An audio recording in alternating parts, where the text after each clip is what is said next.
Welcome to ZKast, everyone. I'm Z.S. Caraval from ZK Research, and I'm here on site in Las Vegas at VMware Explore 2023, and I'm joined by Mike Brabeck from Worldwide Technology. Mike, a quick little bio on yourself. Yeah, sure. So I head up our partner alliances team for data center and cloud, and that really comes to connecting sellers internally and externally, our engineering teams, our marketing teams, with the main goal of just returning really good ROI on investments for our partners and customers. Yeah, and so Explore, formerly known as VMworld, long-time show. I think this is the 27th year the company's been running it. This is the first full year, though, with the Broadcom acquisition looming, new CEO Raghu Raghuram. What were your thoughts for the show? Did it meet your expectations? Yeah, no, I think the show is always great. VMware puts on a really good production and a lot of great content for all the partners, customers that are here.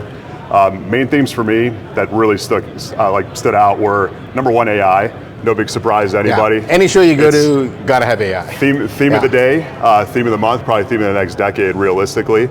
Multi-cloud, certainly. Yeah. And I think there's so many different elements within those two categories that we could probably dive into, tie it all together. Yeah, what I liked about their multi-cloud story, and if you look at a lot of the stuff I've written, I've made a very clear distinction between multiple clouds and multi-cloud. And what I mean by that is there's lots of companies using more than one cloud provider, but try to tie them together into one logical cloud is very difficult. And so they brought the element of edge in and things like that. So I was actually pretty impressed. And I think customers have been worried that with Broadcom looming, innovation will have stopped, but it sure seems like the innovation engine has been going for them. So yeah, we heard that loud and clear from Raghu and Sunit. Basically every speaker I've interfaced with, the innovation engine's on, let's just say that. But when it comes to multi-cloud, what I think about more specifically for our customers, our joint customers, is are we making the right decisions on where we're deploying our applications? Is it on-prem? Is it a colo? Which public cloud provider? Is it at the edge? How are we doing that the most efficiently, the most effectively, from a cost perspective, from a security perspective, from a compliance perspective, and really making the right decisions and helping them cost optimize? What I love about VMware specifically is I begin thinking about the customers and the mobility of their applications as well. And I think VMware is really uniquely positioned to deploy applications in one spot, decide to move it to another, whether that's between on-prem and public or between the different public cloud providers, colos, what have you. Yeah, and so this rhetoric that's been out there for a while that everything is going to move to the public cloud, do you see that? You know, I think there's been a debate, but the pendulum I see swinging back. I think we're going to get to the point where we're really analyzing, like I just said, what are the applications, where do they belong, how do we cost optimize, how do we performance optimize? I think a lot of customers who might have over deployed in the public cloud are definitely swinging back on-prem. I think we're going to always see that motion back and forth, but customers now have the mindset of, I want to put the application in the right place. I need VMware, I need WWT to help me figure out where that is. Yeah, in fact, I've seen, I was talking to one bank and they're looking to repatriate about 30% of their applications, right? So that pendulum certainly swings both ways. And one of the things that Raghu mentioned in the analyst Q&A was he talked about how VMware really has an uncontested position in that kind of the data center abstraction layer. And I don't really see anything nipping at their heels, do you? Yeah, I mean, you always hear a little bit from some of the competitors here and there, and our engineers do a fantastic job at WWT of vetting all the technology and making sure that we're presenting our customers all the options, but a lot of times that road leads back to VMware. Yeah, and then, so part of their multi-cloud vision was edge.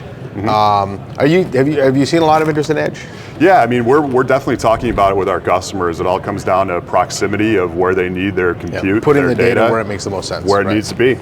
And so we certainly have a lot of customer interest around edge. Yeah, and I guess the other big theme of the show was AI, right? As you mentioned, always is. You can't go to a show that doesn't have AI in it. So, what are your thoughts on AI? And this is a bit of a double-sided question, I suppose. What's WWT doing with it, and then what are your customers asking for? Yeah, so we've had a number of customers that we've already been working with in terms of they come to us and say, we need help in terms of building out our infrastructure for AI. And how does that look, and how is it different than other applications? So number one is supply chain. GPUs, as we heard, are difficult to get a hold of. Unless you win one of the ones they gave away. Yeah, that's right.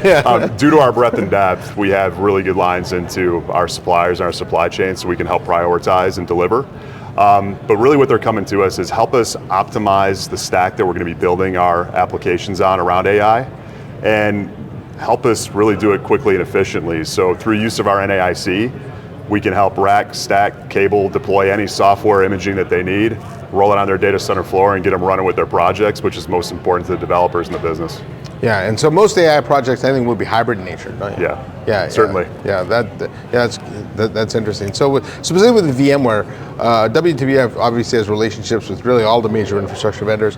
What's your relationship with VMware like? How does that work?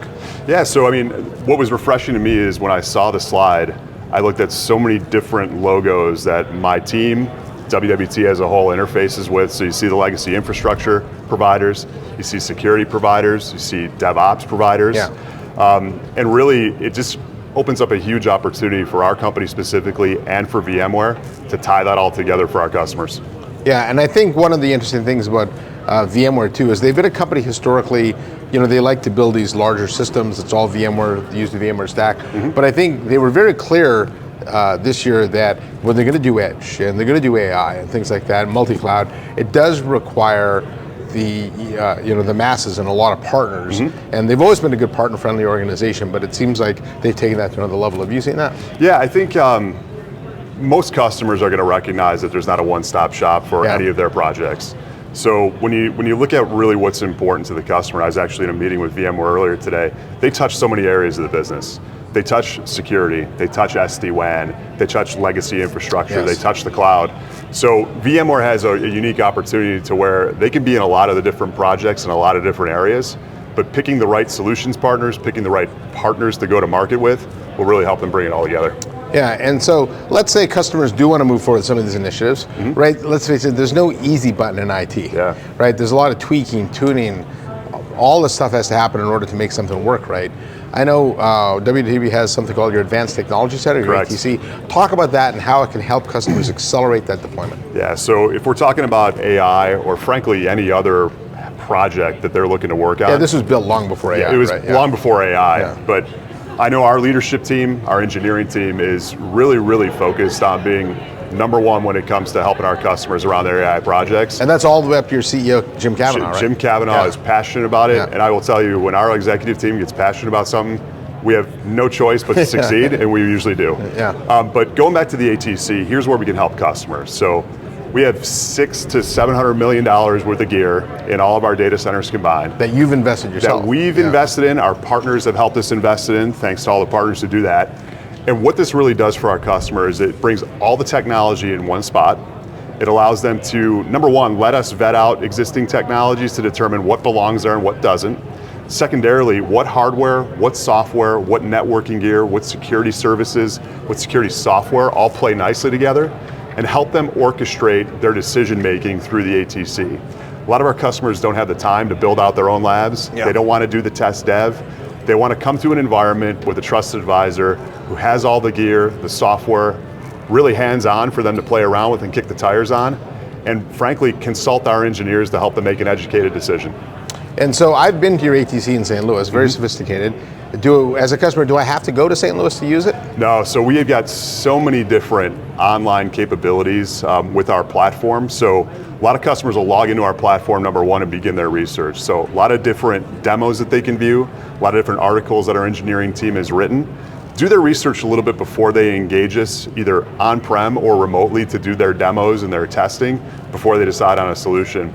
For a lot of our customers too, we offer lab as a service. Yes. So that really takes any test dev environment out of their data center, brings it into our ATC. We have a dedicated stack, secure, enables them to test out the technology, make sure they're making the right decision along with us. All right, so if I'm a customer and I want to learn more about the ATC, how do I do that? Really comes down to going to WWT.com. Okay, so I was going to include the link below, but at WWT.com. Hopefully logging into our platform so we know who you are and we can help you out. But whatever you're interested in, whether it's security or infrastructure or cloud or AI, do the search. You'll find a lot of rich content there, and then hopefully engage with our sales and technical teams and help you out. All right, Mike, before I let you go, I did forget to ask you one thing, and that was the other theme here is private AI. Yes. Right? They talked a lot about that. It's become a pretty widely used term, actually. So what are your thoughts on private AI? Yeah, so number one, I love that VMware is focused on it. I know we are for our customers. I think because AI is so new, customers are concerned about their data. Yeah. They're concerned about their potential customers' data. So how do we keep that? And they should be. They absolutely should be. How can we keep it, within the four walls that we're familiar with, keep it secure, allow us to really digest and prioritize what we want to do around our AI projects, and then make sure that we're, keeping in mind legal and compliance and governance around our AI projects specifically. So when I hear the term private AI, I think that's a fantastic place for us all to start. And again, we might have 5 or so projects we can think of around AI that we're going to maybe start off the bat and just execute on. But most customers we've heard from this week have probably 50 or 60. Yeah. So how do we take into consideration where that data lives, how we're acting ethically with that data, and making sure that we have the right people in the right spot working on it. And I think private AI. And to me, what private AI does, it helps the company protect its data, as you mentioned, and I think that will alleviate a lot of the fear that's out there right now. And the analogy I've used, when you think of search, right? Every app we have has a search box on it, yep. Right? But the only one that goes into the whole internet is Google. Mm-hmm. When I search Salesforce, it mines Salesforce data. And similarly with AI, everything's eventually going to have like a chat GPT-like interface on it. But the difference is when you're enterprise apps, that will be a private, curated data set. Correct. Right, much the way search is. And I think, fortunately, the awareness of AI has gone up since ChatGPT, but unfortunately, I think it created a lot of FUD out there that whatever you did with it, it was going to go out to the public internet. Right, yeah. So. I think a lot of the use cases that we're talking to our customers about around AI are, how do we improve internal processes using AI? How do we create more efficiency around it? It's not always that public-facing interface that we've seen, but really excited about the topic. Good, thanks. Yeah. All right, Mike, thanks for joining me today. Appreciate it. Thanks for having me. So on behalf of Mike Brabeck, I'm ZKast, make sure you hit that subscribe button, and I'll see you next time on another ZKast.